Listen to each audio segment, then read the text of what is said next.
안녕하세요. 택시 이야기입니다. 오늘은 개인 택시, 협동 택시, 법인 택시, 내가 어떤 거를 선택하는 게 좋을까? 여기에 대해서 한번 생각해 보려고 합니다.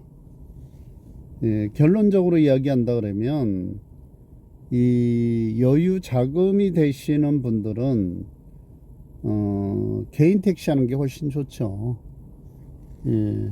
뭐 택시 일을 하는데 그 개인 택시를 사면 일단은 일하는 게 자유롭잖아요. 뭐 아침에 일어나든 점심에 일어나든 저녁에 일어나든 뭐 또 내가 일 보고 쉬든 뭐 내 마음대로 아무 때나 할 수 있는 일이 개인 택시잖아요. 그리고 부재가 지금은 없기 때문에 예전에는 그 부재가 있어서 이 일하는 데에 제약을 받았지만 요즘에는 부재가 없지 않습니까? 그러니까 한 달 내내 내가 원하는 시간에 일을 할 수 있기 때문에 여유가 되시는 분들은 개인 택시를 사는 게 좋다고 생각이 됩니다.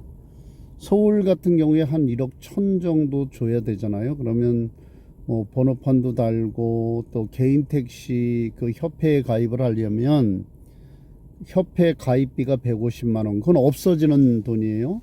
그 뭐 나중에 주고 이런 돈 아닙니다. 그냥 없어지는 돈이니까 150만 원. 거기에 또 1년 보험료를 4번에 나눠서 낼 수 있습니다. 그게 제가 알기로는 한 1년치가 한 280만 원, 270만 원 이 정도 되는 것 같아요. 그 정도 되고 또 뭐 월회비 있고 뭐 그 정도 되는 것 같습니다. 그러니까 그 정도의 여유가 있는 분들은 개인 택시를 사서 운행하시면 속 편하죠. 그래서 개인 택시에 여유분이 있는 분들은 괜찮다고 생각이 됩니다. 근데 이제 저 같은 경우에 여유 돈이 없어서 개인 택시 살려고 하는데 돈이 모자라니까 이것저것 알아보니까 뭐 DSR도 걸리고 스트레스 1, 스트레스 2 뭐 이렇게 해서 이 대출 받는 게 쉽지가 않더라고요. 그래서 이제 결국은 몇 천만 원이 모자라서 그냥 포기하고 협동 택시를 선택을 했습니다. 근데 중형 일반 그 택시는 협동 택시는 4천만 원을 투자를 해야 돼요. 그래서 이게 4천만 원을 투자하면 개인 택시처럼 쓸 수가 있습니다. 그렇지만 이 협동 택시를 하게 되면 4천만 원 내지만 한 달에 내는 산악금이 있어요.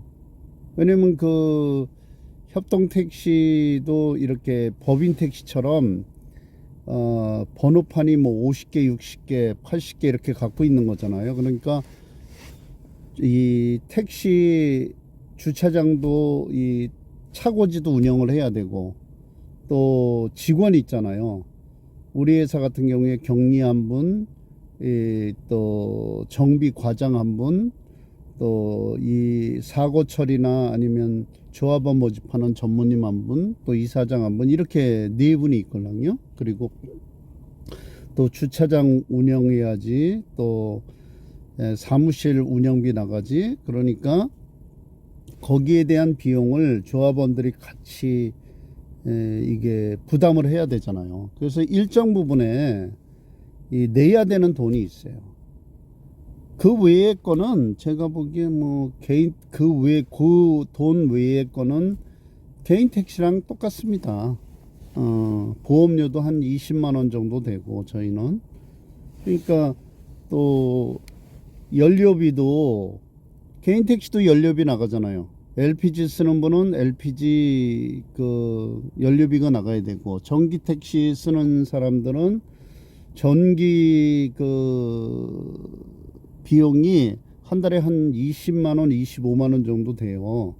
좀 더 많이 나는 분은 30만 원도 될 거예요. 왜냐하면 바깥에서 뭐 급속 충전 이런 거 운행하시는 분들은 충전하는 분들은 그렇게 될 수 있어요. 근데 SK 일렉 링크라는 거를 사용하면 킬로와트당 한 300원 정도 됩니다. 고속 충전을 해도. 그런 데가 상당히 많이 있어요. 그러니까 쉐비나 SK 일렉링크 같은 걸 사용하면 그나마 고속 충전하는데 좀 다른 데에 비해서 저렴합니다. 그러니까 그 정도 비용이 들어가고, 또 아니면 LPG 써야 되잖아요. 그래서 겨울에는 LPG도 역시 연료가, 겨울에는 연료비가 더 들어가고, 전기도 마찬가지로 겨울에는요 연료비가, 충전비가 더 많이 들어가요. 그러니까 이런 점들을 감안하셔서 돈이 좀 안 된다, 이런 분들은 협동택시도 괜찮다고 생각이 됩니다. 또 제가 보니까 IM택시 하는 회사가 협동택시 하는 회사들이 있어요. 근데 거기는 보니까 출자금이 한 6천만 원 정도 되더라고요. 그러니까 6천만 원이니까 일반 택시보다는 좀 많죠. 2천만 원이 많죠. 그러니까 그거는 뭐 저는 IM 택시를 안 해봐서 매출이 어느 정도인지 잘 모르겠고, 그래서 거기에 내용은 잘 모르지만 어쨌든 출자금이 6천만 원이다. 그리고 거기도 일정 부분 그 협동택시 단체를 운영하는 데 필요한 주차장 비용, 뭐 사무실 비용, 또 최소한의 직원 경비 비용이 들어가니까 거기에 따른 비용이 나가겠죠. 예. 그리고 이제 뭐 이도저도 안 되면 택시 일을 해야 되겠다 그러면 저는 서울 택시 괜찮다고 생각해요. 왜냐면 서울에는 굉장히 넓잖아요. 크잖아요. 그리고 또 서울에서 일하다 보면 서울, 경기, 인천을 이렇게 왔다 갔다 하게 됩니다. 그러니까 이 영업 범위가 상당히 넓고, 또 서울 같은 경우는 그래도 경기나 인천보다는 손님이 좀 많지 않나, 이런 생각이 돼요. 왜냐, 여러분들 경기도 이렇게 가보시면, 인천 가보시면 그냥 택시가 쭉 서 있는 경우 되게 많잖아요. 근데 그냥 줄지어 서 있고, 언제 그 택시들이 이렇게 왔다 갔다 손님을 태우는지 대부분 이런데 시장 같은 데 서 있어 가지고 손님들 한 분 한 분 태우고 가고 이러는데, 서울 같은 경우엔 그보다는 손님이 좀 많은 것 같아요. 그리고 또 서울에서 외곽으로 경기나 인천이나 이런 데로 이 왔다 갔다 하는 경우도 많이 있고, 그래서 서울 택시가 좀 좋지 않느냐, 저는 그렇게 생각이 돼서 서울 택시 면허도 있고 경기도 면허도 있는데, 그래서 저는 서울을 선택해서 일을 하기 시작했습니다. 그러니까 이 자기의 자산이 좀 안 되는 분들은 어쩔 수 없이 법인 택시를 해야 되죠. 그럼 법인 택시를 하면 출자금이나 자기가 투자한 금액이 없기 때문에 그만큼 수익 면에서는 좀 더 적을 수밖에 없죠.